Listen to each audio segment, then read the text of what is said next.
So I was talking to my nana the other day. Yeah. Yeah, she said when she was younger, Mhm. it was really toasty. Really? Yeah, she says it's a nightmare now. She has to make lots of woolly jumpers. Lots of woolly jumpers? Yep, that's my nana. Oh wow, wait, isn't your nana a dog? We did name my dog Nana, yeah. Yeah. So when was her day? When you were like 2? Yeah, but she is like 17 dog years. Oh wow, I guess that is quite old. I think that's called a thing, Wayne. When you like get told stuff by other people. It is, it's called anecdotal. Yeah, we both knew that was good. Well done us. Yeah. And that's a form of data, but it's not very reliable, is it, Wayne? But why not? Well, this chapter is all about climate change. So, how do we know that the climate is changing? If you were to ask someone's grandma, not their dog, they can only go back as old as they are, or almost as old as they are. So It's only their word for it. And I'm not saying your grandma's a liar, but it's not enough to say, yes, the climate's definitely changing. When she was younger it was toasty, now it's not. Because she might just be feeling the cold more, or just might be misremembering.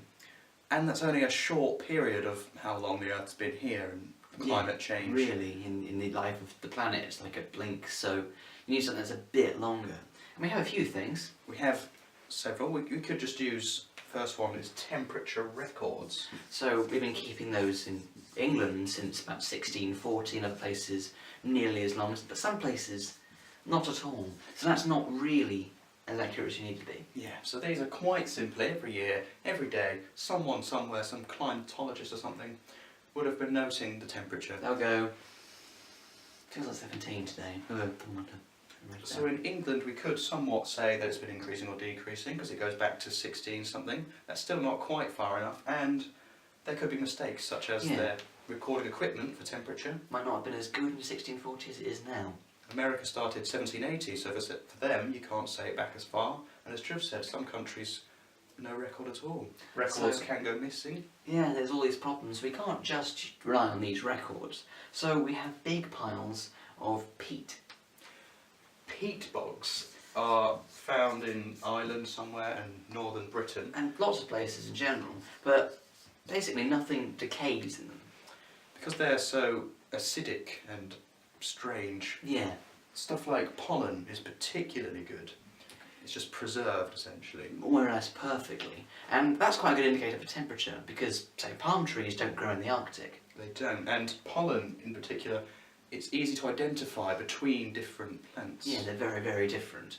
So if you, say, found some bamboo in an English bog, and you can find out how old it is, you can say in that time it might be much hotter. Yeah, and you can use carbon dating to find out how old it is. You can say, when this was formed, there would have been bamboo trees here, or pear trees, or whatever.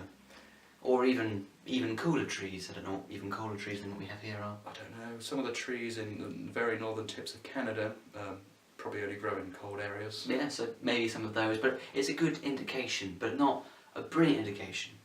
But when you combine them together, you're getting better. You're getting better, but still not quite good enough. What I've got here is a very good Scrabble word. Very good spell word. Dendrochronology, I think. Oh, dendrochronology. Chronology. Ah. Slightly different to what I said. It is slightly different what you said, but when you got to dendroch, I knew what you meant. Good. But that doesn't fit on a Scrabble board. Unless you make a bigger Scrabble board. Ah, that's what we need to do, Wayne. Yep. I think we need 4x4 Scrabble boards, so they're 4 times the size you are, and make it so you can do diagonals. To make them like hex instead of square. We'll have to contact Hasbro for this one. I don't think they own it anymore. Do they not? No. Well, you know your stuff more than me. I know my We'll get on grandparents it. are on Scrabble. Are They know their stuff. Did they have warm youths? I'll ask them. I'll ask good. them. Okay. So dendrochronology, what is it?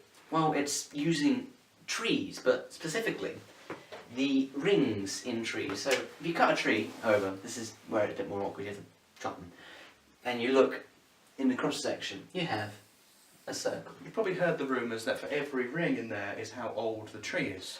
Which is true. Actually, true, yeah. And the different colours of the ring show in what season it would have happened. Yeah. And the rings will have different separations, so it might have a really small ring, then a really big ring.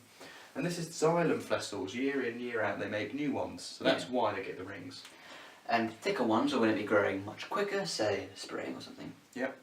And smaller ones will be winter. Yeah. So in a year, it goes out one ring if that area there is huge, then that implies it grew quite a lot in that year, So that could mean it was a lot sunnier. or a lot wetter, or a lot more optimum conditions for that tree. Yeah. But if it was consistently quite thick for a time and then was getting thinner over time, consistently with lots of different trees, That you would can show. suggest the climate changed at least for that period. And it's a Yeah. really good way of dating because you simply count the rings. You do, and trees go around for a very long time. They can go around for quite a long time with different breeds can go quite a while. Yeah, so they're quite a good gauge for time, which people are less good for. And scientists have found a way, don't ask me how, to get a sample of this without chopping down the tree. Well there you done go. then. Well done them. I didn't know you could do that. Yeah, I didn't until I read that book. It's a nice book, that one. That's how I learn stuff. Yeah. So these three things together can give an example of if the climate is changing or not. But wait, I've got a question. Okay, question time. Would you like a game of Scrabble? Yes, please. Alright.